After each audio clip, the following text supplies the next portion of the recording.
اعوذ باللہ السمیع العلیم من الشیطان الرجیم بسم اللہ الرحمن الرحیم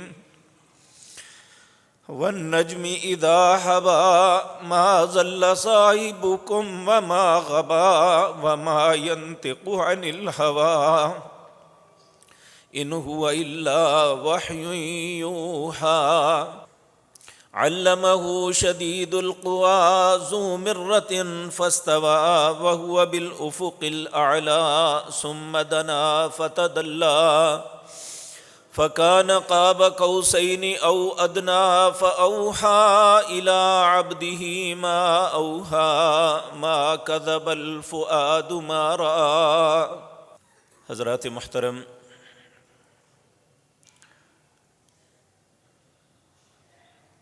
آج آپ کے اس ادارے کا تعلیمی سال مکمل ہو رہا ہے۔ اللہ کی توفیق سے اصح الکتب بعد کتاب اللہ کی کتاب کے بعد جو سب سے صحیح کتاب صحیح بخاری ہے، اس کی آخری حدیث پہ درس ہوگا۔ اسی حوالے سے آج میں آپ کے سامنے جو گزارشات کرنی ہیں وہ یہ ہیں کہ جس طرح قرآن کریم ہمارے لیے حجت ہے،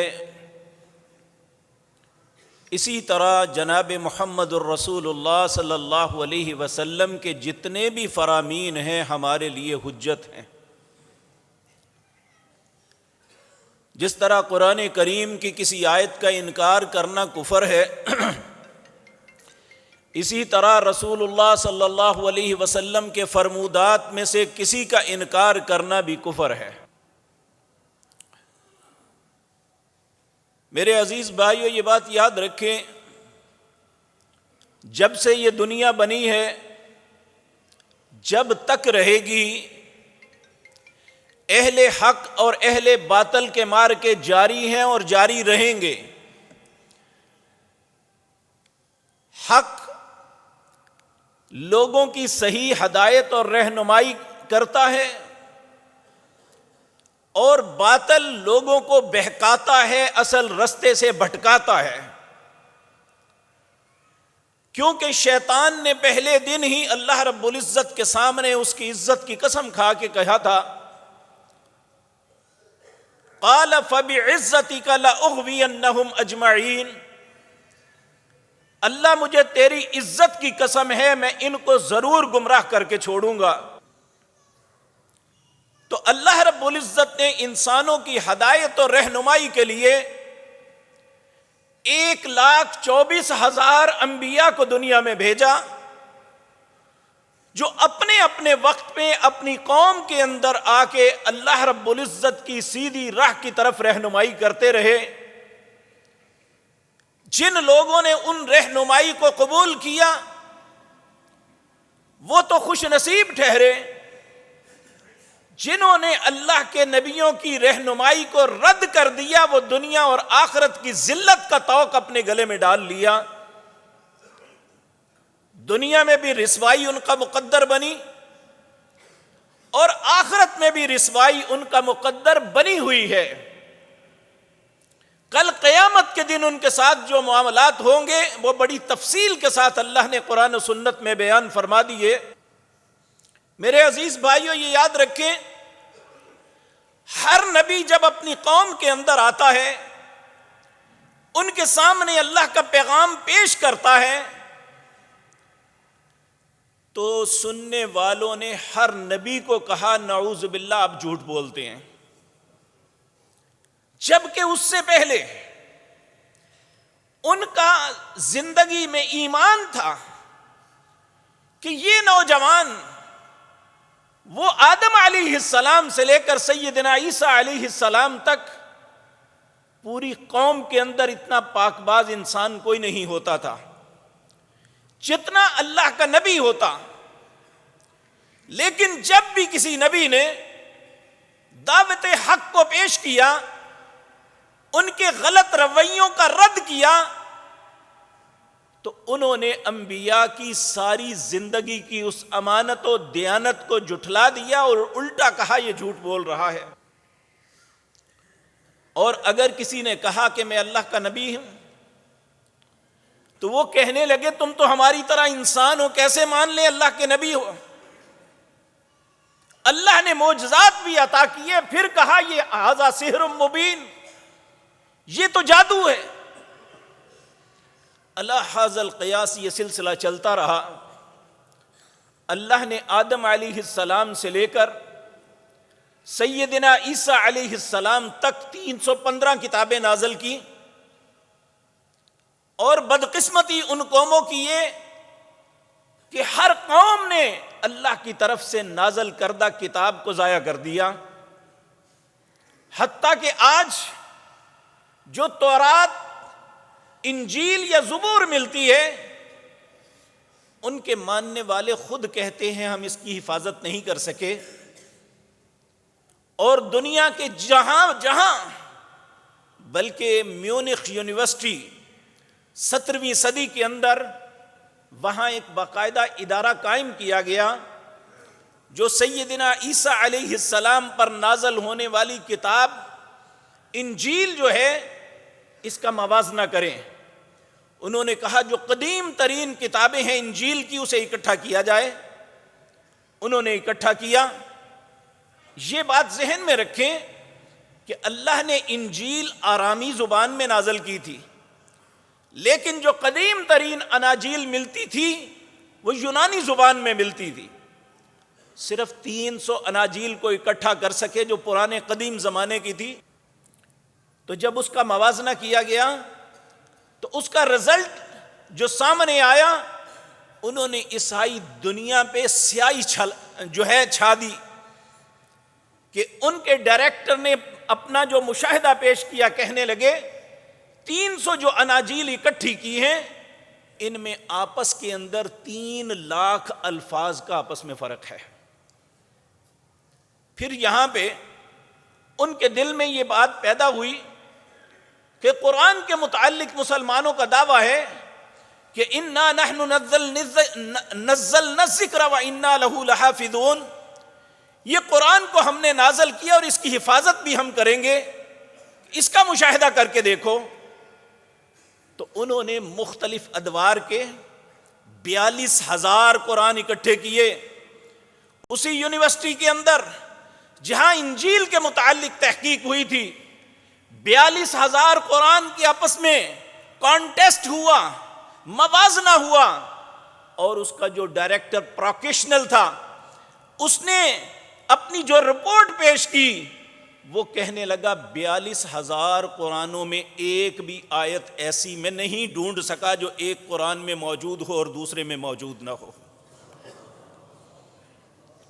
اللہ رب العزت نے اس امت کے اوپر بہت بڑا یہ احسان کیا کہ چونکہ قیامت تک اب کسی نبی نے نہیں آنا، تو اللہ نے اپنی پاک کلام کی حفاظت کا ذمہ خود لے لیا اور کہا اِنَّا نَحْنُ نَزَّلْنَا الذِّكْرَ وَإِنَّا لَهُ لَحَافِظُونَ۔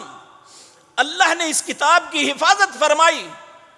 اور یہ بات ذہن میں رکھیں، یہ نہیں کہ کبھی کوشش نہیں ہوئی اس کے اندر بگاڑ کی، آج تک ہو رہی ہے۔ یہ مامون الرشید کے زمانے کی بات ہے کہ وہ ہمیشہ ہر دور میں اپنے ہر سال ایک جلسہ منعقد کرتا ہے جس کے اندر مختلف مذاہب کے علماء کو بلاتا، ان میں یہود بھی، عیسائی بھی، مجوسی بھی، مسلمان بھی۔ ایک مرتبہ یہود کی طرف سے جو نمائندہ بن کے آیا وہ ایک نوجوان، بڑا خوبصورت نوجوان تھا۔ جب اس نے گفتگو کی، اس کی گفتگو بھی بڑی خوبصورت تھی۔ مامون بار بار منہ میں بڑبڑاتا، اتنا سمجھدار آدمی، اتنا دانا، اتنی خوبصورت بات کرنے والا، اور ابھی تک حق سے دور ہے، یہ کیا معاملہ ہے؟ یہ کہتا رہا۔ جلسہ ختم ہو گیا، سب لوگ چلے گئے۔ آئندہ سال پھر جب یہ جلسہ ہوا تو وہی نوجوان جو پچھلے سال یہودیوں کی نمائندگی کے لیے آیا تھا، آج وہ ایک اسلامی مبلغ کی حیثیت سے اس نے اپنا نام درج کروایا۔ اس سے پوچھا بھائی کیا مسئلہ ہے؟ تم یہودی تھے، یہودیوں کے مبلغ تھے، آج تمہیں کیا ہو گیا؟ کہنے لگا جب میں نے یہاں گفتگو سنی، لوگوں کی باتیں سنی، تو میرے دل کے اندر ایک خواہش پیدا ہوئی کہ میں کیوں نہ موازنہ کروں، دیکھوں کہ کون سا مذہب سچا ہے، ہم یہاں پہ ہی ٹھہرے رہیں۔ کہتا ہے میں نے جا کے تورات کی لکھا، چونکہ میرا خط بڑا اچھا تھا، میں نے بڑے خوبصورت انداز میں تورات لکھی اور اس کے کلمات کو آگے پیچھے کر دیا، کسی آیت کو یہاں سے بدل کے وہاں لکھ دیا۔ اللہ نے قرآن میں بھی فرمایا یحرفون الکلم عن مواضعہ، یہود کا یہ طرز عمل تھا، یہ آیات کو بدل کے ایک جگہ سے دوسری جگہ لگاتے، اس طرح تحریف کرتے۔ اور جب لوگوں نے ان کی طرف توجہ نہ دی تو علماء اور دلیر ہو گئے، ان الذین یکتمون الکتاب بایدیہم ثم یقولون ھذا من عند اللہ، یہ اپنے ہاتھوں سے باتیں لکھ کے کہتے اللہ کی طرف سے آئی ہے۔ ان کی کیفیت یہ تھی، وہ کہنے لگا میں نے تورات لکھ کے یہود کے جو بڑے بڑے جید علماء تھے ان کی خدمت میں بھیجا، جب اس کے بعد مجھے خطوط آنے شروع ہو گئے، تم نے تورات کی بڑی خدمت کی، تو نے بڑے خوبصورت انداز میں لکھا، تو نے اللہ کی کلام کے بہت بڑا اجر کمائے گا۔ کہنے لگا میں نے سوچ میں پڑ گیا کہ میں نے تو اس کی تحریف کی ہے، میں نے تو اسے بدلا ہے، اور یہ کہتے ہیں میں نے اس کی خدمت کی۔ یقیناً یہ وہ کتاب نہیں جو اللہ نے موسیٰ علیہ السلام پر نازل کی تھی۔ پھر کہتا ہے میں نے انجیل کے ساتھ یہ کیا۔ عیسائی علماء کی طرف سے بھی مجھے بڑے تعریف کے خطوط آئے کہ تم نے انجیل کی خدمت کی ہے، تم نے بڑی خوبصورت لکھی ہے، ہم تجھے مبارکباد پیش کرتے ہیں۔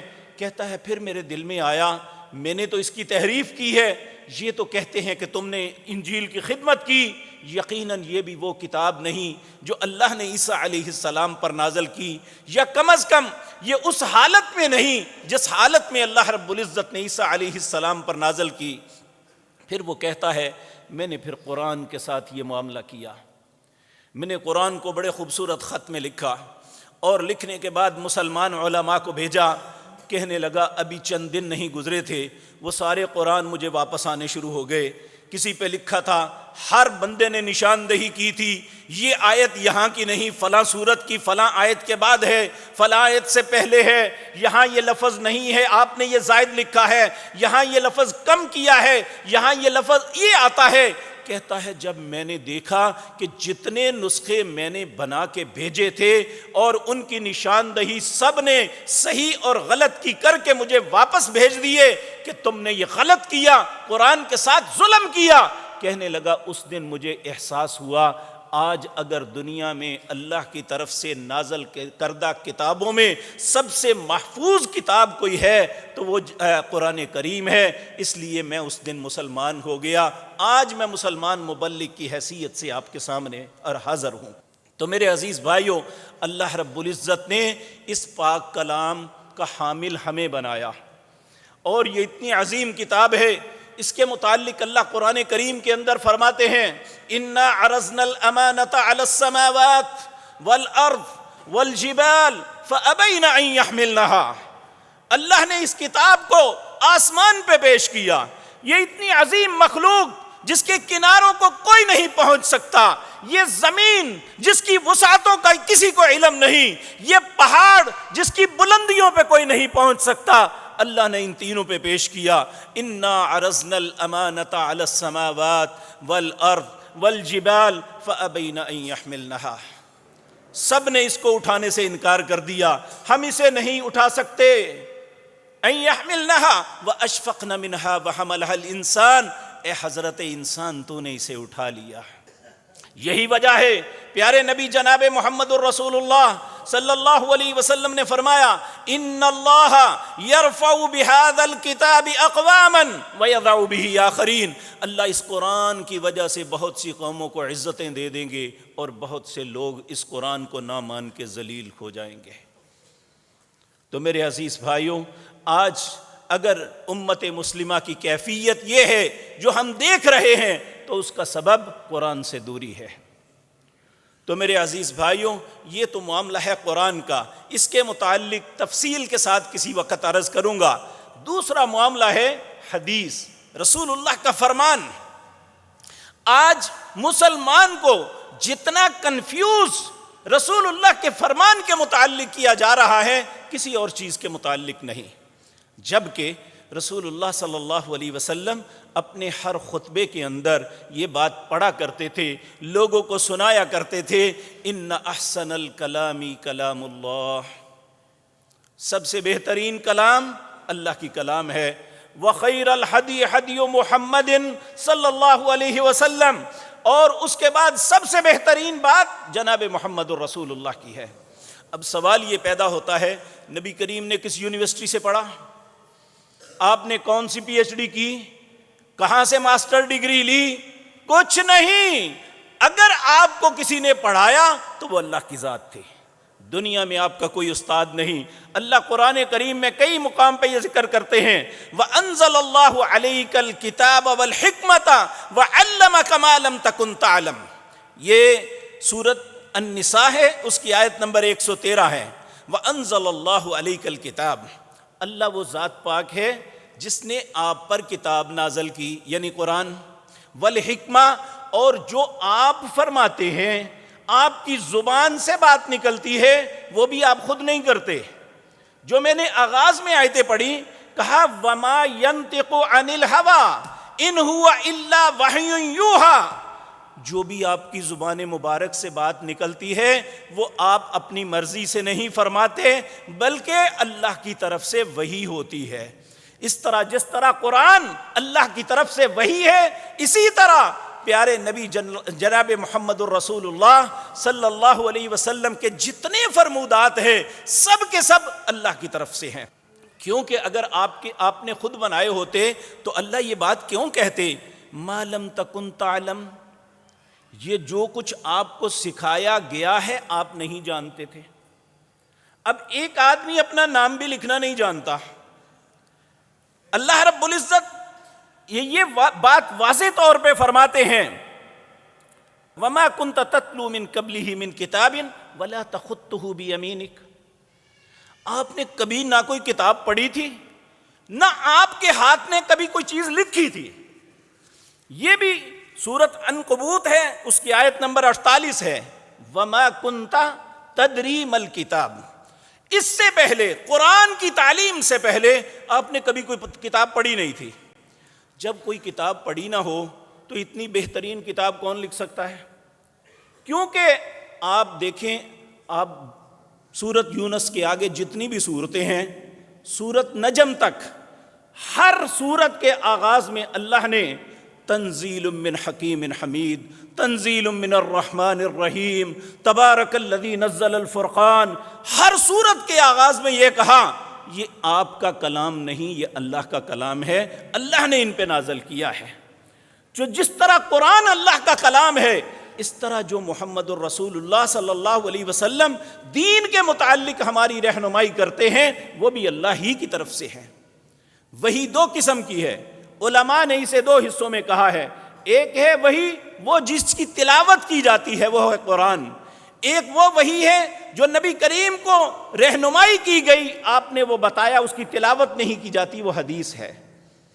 اور یاد رکھیں، سب سے پہلے اس کے متعلق کنفیوژن میں مبتلا کرنے والا ایک یہودی تھا حضرت عثمان کے زمانے میں، جس کا نام عبداللہ بن سبا تھا۔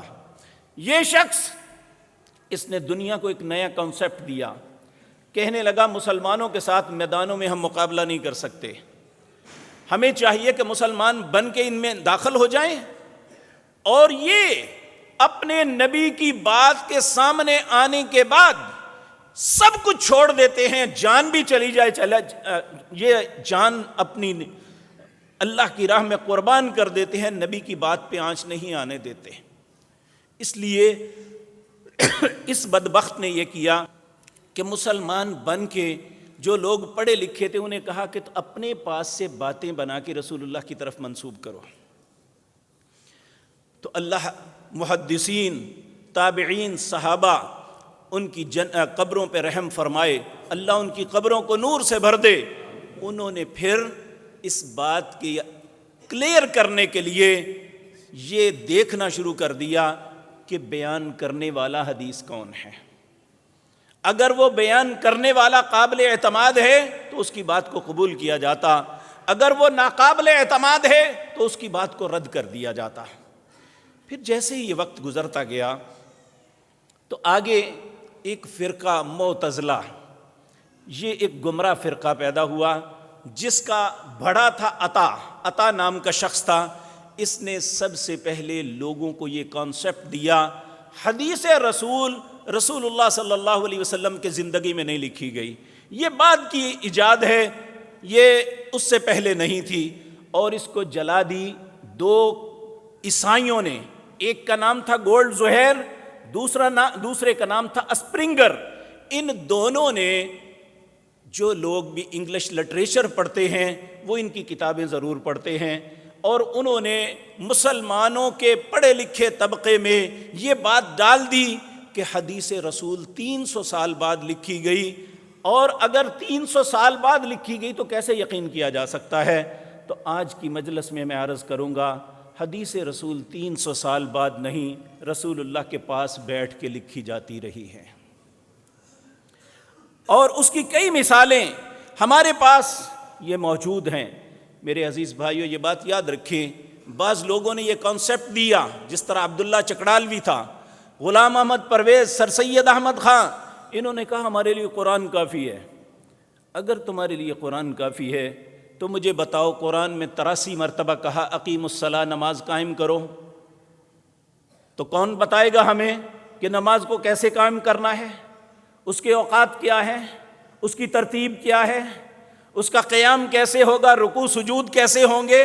رکوع کا تذکرہ بھی آتا ہے، قیام کا تذکرہ بھی آتا ہے، سجود کا تذکرہ بھی آتا ہے، تحیات کا تذکرہ بھی آتا ہے، لیکن ہم نے اس کی ترتیب کیسے بنانی ہے وہ ہمیں کون بتائے گا؟ جناب محمد الرسول اللہ۔ کیوں؟ اللہ نے فرمایا وَأَنزَلْنَا إِلَيْكَ الذِّكْرَ لِتُبَيِّنَ لِلنَّاسِ، ہم نے یہ ذکر آپ پہ نازل کیا تاکہ اس کا بیان، اس کی تفصیل، اس کی تفسیر آپ لوگوں کے سامنے بیان کریں۔ قرآن کریم میں 80 سے زیادہ مقام پہ آتا ہے آتوا الزکاۃ، زکوٰۃ دو۔ اب زکوٰۃ کا معیار کیا ہے؟ کتنی مالیت ہو تو ہم پہ زکوٰۃ فرض ہوتی ہے؟ یہ کس نے بتایا؟ جناب محمد الرسول اللہ نے۔ اگر ہمارے اوپر رمضان کے روزے فرض ہیں تو قرآن تو یہ کہتا ہے یا ایھا الذین آمنوا کتب علیکم الصیام کما کتب علی الذین من قبلکم لعلکم تتقون ایاما معدودات، لوگوں تم پہ روزے فرض کیے گئے جس طرح پہلے لوگوں پہ فرض کیے گئے۔ اب یہ فرضیت کتنی ہے؟ کب روزہ رکھنا ہے، کبھی سے افطار کرنا ہے، روزے کے اندر کن باتوں سے بچنا ہے، کن باتوں کو اپنانا ہے، اس کی تفصیل جناب محمد الرسول اللہ بتاتے ہیں، اور جو وہ بتاتے ہیں اس کا نام حدیث ہے۔ اسی طرح میرے عزیز بھائیوں، اللہ رب العزت نے حج کا حکم دیا کہ وَلِلَّهِ عَلَى النَّاسِ حِجُّ الْبَيْتِ مَنِ اسْتَطَاعَ إِلَيْهِ سَبِيلًا، جو رستے کی استطاعت رکھتا ہے اس پہ حج فرض ہے۔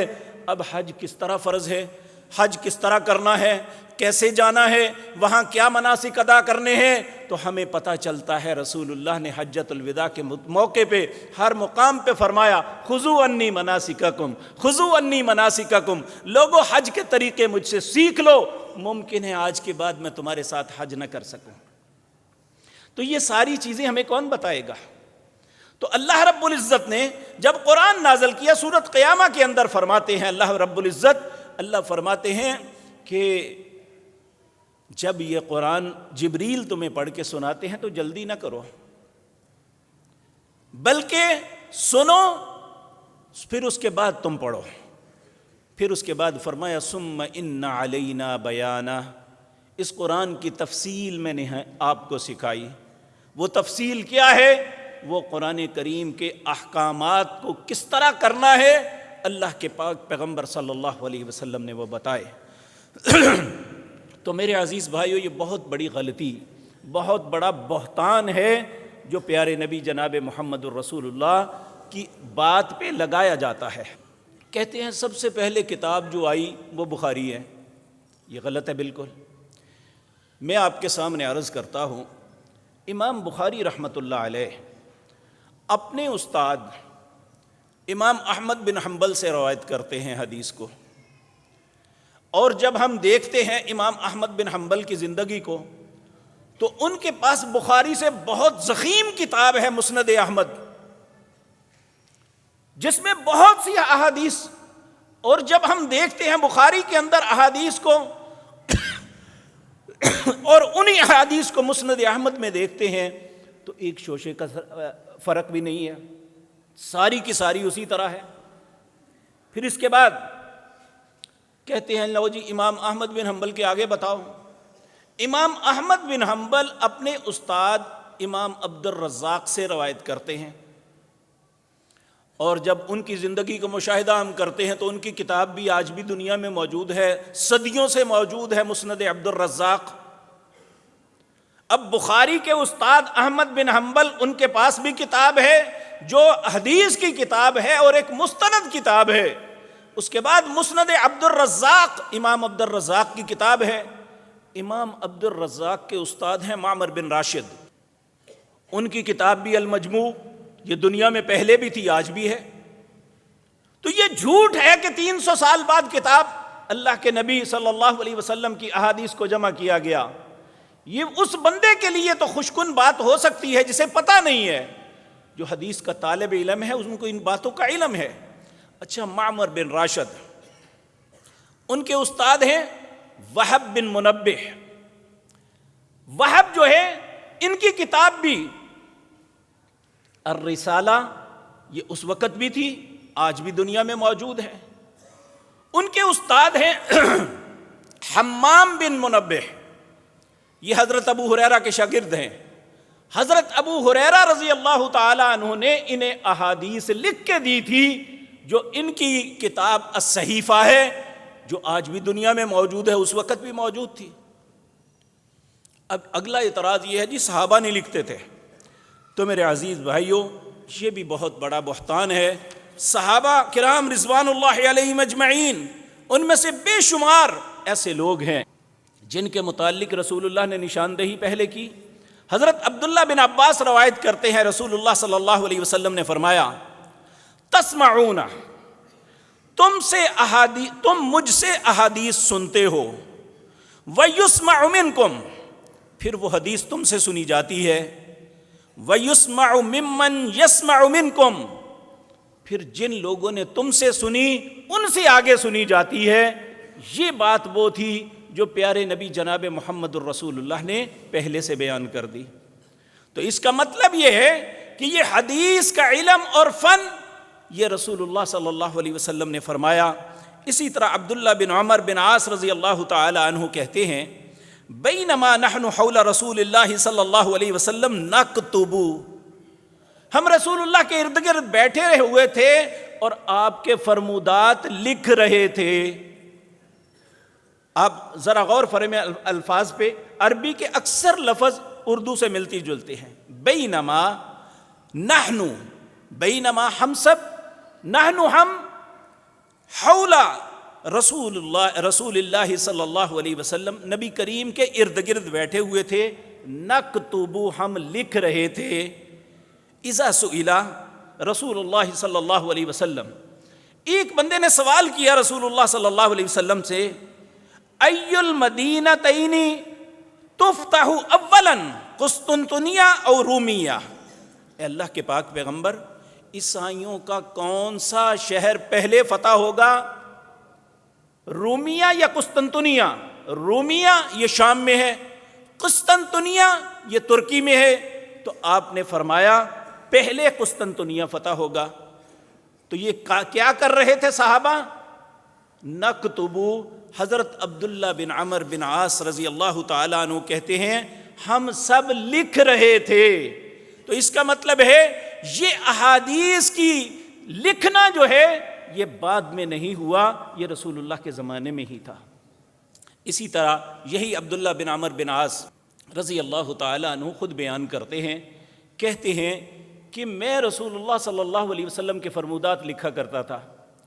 کچھ قریش کے جوانوں نے مجھے منع کیا کہ نبی کریم کبھی غصے میں ہوتے ہیں کبھی خوشی میں، آپ ان کی ہر بات لکھ لیتے ہو۔ کہتے ہیں میں نے لکھنا چھوڑ دیا، پھر آخر میرے دل میں آئے میرے دل میں کسک تھی کہ میں کیوں نہیں لکھتا، میں کیوں نہ رسول اللہ سے پوچھ لوں صلی اللہ علیہ وسلم۔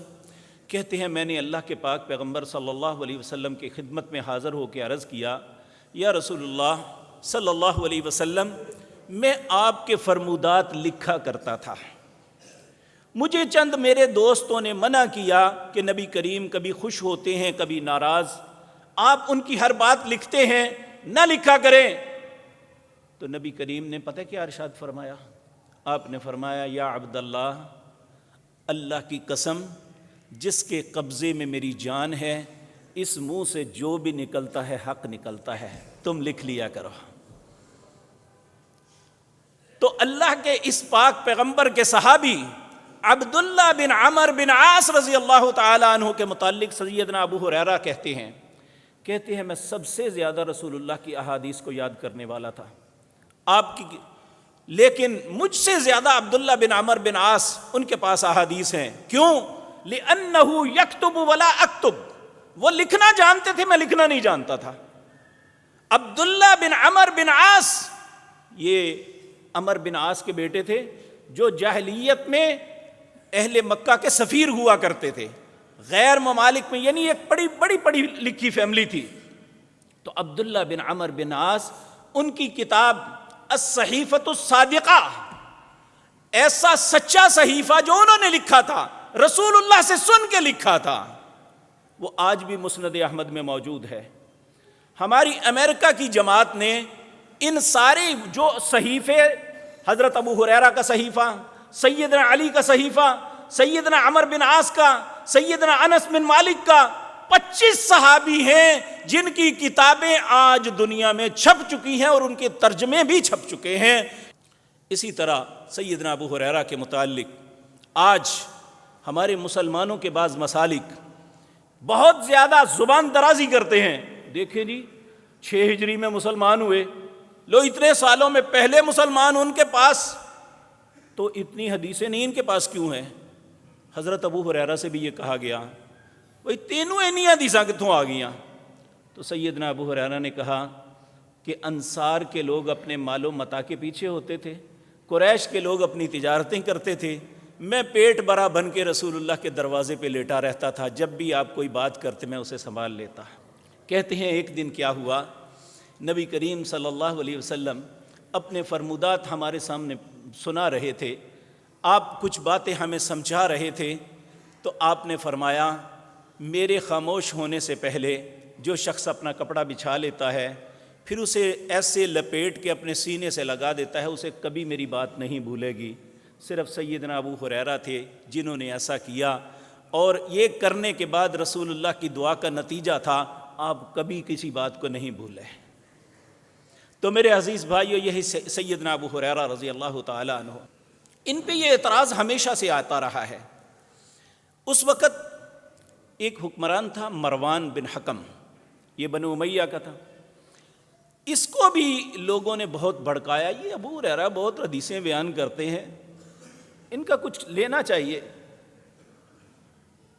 تو مروان نے حضرت ابو ہریرہ کو بلایا، کہنے لگے ابو ہریرہ میں اپنے بیٹے کو کچھ احادیث پڑھانا چاہتا ہوں، آپ کی مہربانی آپ کچھ احادیث لکھوا دیں۔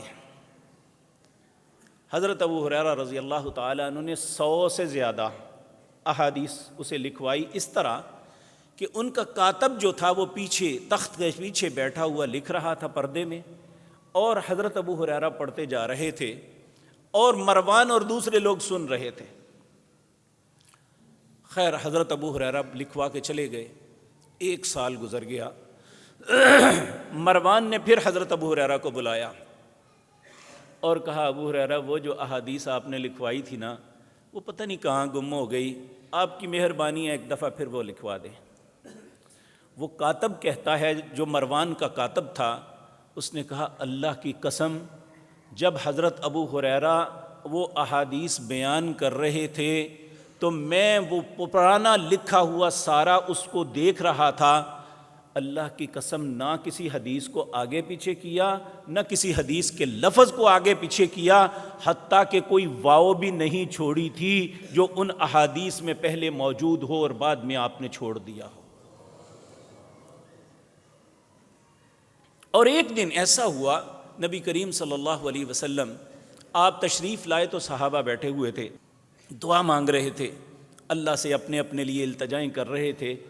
تو نبی کریم تشریف لائے تو انہوں نے کہا چھوڑ دیا، آپ نے فرمایا نہیں کرو، میں تمہاری دعا پہ آمین کہتا ہوں۔ سب نے اسی طرح اپنی اپنی حاجتیں بیان کی، نبی کریم آمین کہتے رہے، یہاں تک کہ حضرت ابو ہریرہ رضی اللہ تعالیٰ عنہ اٹھے، کہنے لگے یار اے اللہ، میں جو رسول اللہ کا فرمان سنوں مجھے زندگی میں کبھی نہ بھولے۔ نبی کریم نے فرمایا آمین، اور اس کے بعد حضرت ابو ہریرہ کہتے ہیں اس کے بعد مجھے نبی کریم کا کسی فرمان پہ کبھی کوئی کنفیوژن نہیں ہوئی، میں اللہ کے نبی کا فرمان ایسے بیان کر دیتا ہوں۔ اس کے باوجود میرے عزیز بھائیوں، کہتے ہیں حضرت ابو ہریرہ، اگر میں نے یہ آیت نہ پڑھی ہوتی جو سورۃ بقرہ دوسرے پارے میں آتی ہے، ان الذین یکتمون ما انزلنا من البینات والہدی من بعد ما بیناہ للناس فی الکتاب اولئک یلعنہم اللہ ویلعنہم اللاعنون، جو لوگ اللہ کے بتائے ہوئے دین اس کو چھپا لیتے ہیں، لوگوں کو صحیح بات نہیں بتاتے، یا انہیں علم ہے تو لوگوں کو نہیں بتاتے۔ ان الذین یکتمون ما انزلنا من البینات، جو لوگ چھپا لیتے ہیں جو اللہ نے واضح بینات اتاری ہیں، من بعد ما بیناہ للناس، لوگوں کے سامنے بیان نہیں کرتے، اولئک یلعنہم اللہ، ان پہ اللہ کی لعنت ہے، ویلعنہم اللاعنون، سب لعنت کرنے والوں کی لعنت ہے جو لوگوں کے سامنے اللہ اور اس کے رسول کی صحیح بات کو نہیں بیان کرتے۔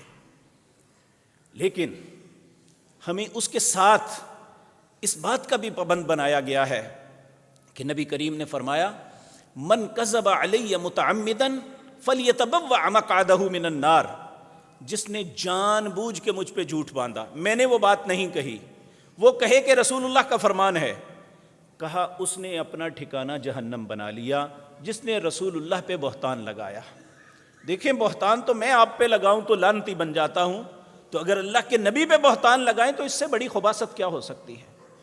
تو میرے عزیز بھائیوں، اللہ کے نبی صلی اللہ علیہ وسلم کے صحابہ، انہوں نے اللہ کے نبی تقریباً 25 ایسے صحیفے آج دنیا میں موجود ہیں جو نبی کریم صلی اللہ علیہ وسلم کی زندگی میں آپ کے سامنے دو زانوں بیٹھ کے صحابہ کرام رضوان اللہ علیہ مجمعین نے لکھے تھے۔ اور آج اسی طرح ایک حدیث کی کتاب ہے موطا امام مالک، یہ امام مالک بن انس نے لکھی تھی، اس میں بھی احادیث ہیں اور ان کے فتاوے ہیں۔ امام مالک وہ شخصیت ہیں جنہوں نے 40 سال تک مصلی رسول پہ امامت بھی کروائی اور حدیث کا درس بھی دیا۔ ان کا اور نبی کریم کے ساتھ درمیان واسطہ جو ہے اسے کہتے ہیں سلسلۃ الذہب، سونے کی زنجیر۔ صرف 3 واسطے ہیں۔ حضرت امام مالک رحمۃ اللہ علیہ اپنے استاد نافع جو غلام ہیں عبداللہ بن عمر کے، ان سے روایت کرتے ہیں، اور نافع روایت کرتے ہیں اپنے استاد عبداللہ بن عمر رضی اللہ تعالیٰ عنہ، سیدنا عمر کے بیٹے سے، اور عبداللہ بن عمر روایت کرتے ہیں نبی کریم صلی اللہ علیہ وسلم سے۔ یعنی امام مالک کے اور نبی کریم کے درمیان جو 2 واسطے آتے ہیں، یہ انہیں کہتے ہیں سلسلۃ الذہب۔ یہ سب سے کم واسطے ہیں جو کسی جو باقاعدہ حدیث کی کتاب ہے اس کے اور نبی کریم صلی اللہ علیہ وسلم کے درمیان واسطے آتے ہیں۔ اس لیے میرے بھائیوں، ڈاکٹر حمید اللہ رحمۃ اللہ علیہ یہ بہت بڑے اسلامی اسکالر تھے، انہوں نے ایک بات کہی ہے، کہنے لگے کہ جس طرح میونخ کے اندر قرآن کا موازنہ ہوا تھا نا، میں نے احادیث کے اندر جو مختلف صحابہ سے روایات آتی ہیں میں نے ان کا موازنہ شروع کر دیا کہ ایک صحابی سے روایت موطا امام مالک میں بھی آتی ہے، وہ بخاری میں بھی آتی ہے، مسلم میں بھی آتی ہے، اور دوسری کتابوں میں ہی آتی ہے۔ جب میں نے ان کا موازنہ کیا تو کسی حدیث میں کوئی فرق ہی نہ آیا، تو پھر میں پورے وثوق کے ساتھ کہہ سکتا ہوں مختلف صدیوں کے دور لوگ، آپ دیکھیں میں آپ کو بات سناؤں گا نا، جب آپ وہ بات آگے سنائیں گے نا تو فرق پڑ جائے گا، لیکن اللہ کی شان، نہ قرآن میں نہ پیارے نبی جناب محمد الرسول اللہ صلی اللہ علیہ وسلم کے فرمان میں ایک شوشے کا فرق نہیں ہے۔ جو حدیث آپ کو صحیفہ ابو ہریرہ میں ملے گی،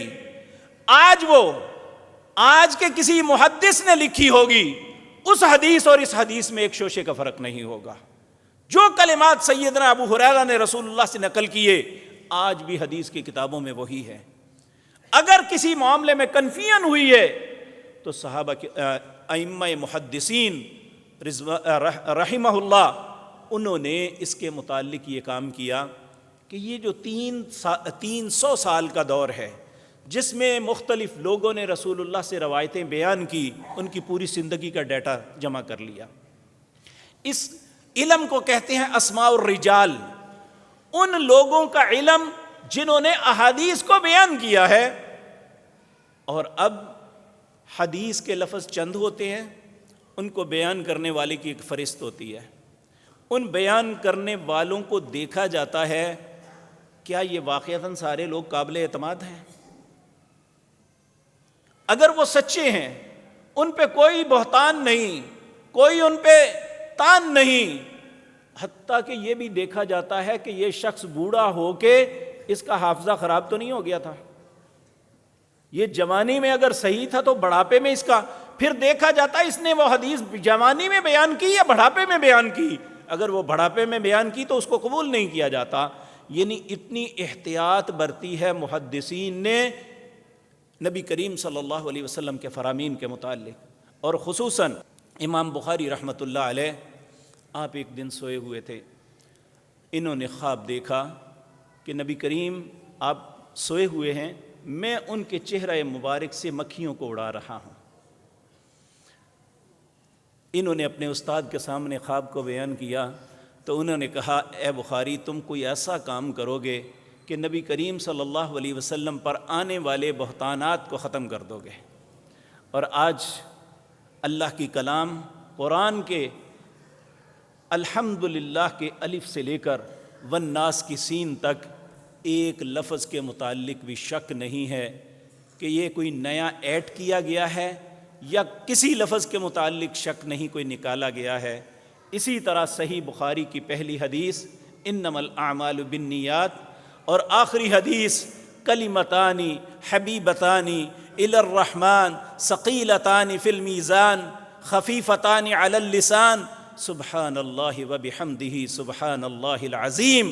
اس ساری احادیث میں ایک بھی لفظ ایسا نہیں جس کے متعلق کوئی شخص یہ بیان کر سکے کہ یہ رسول اللہ کا فرمان نہیں ہے۔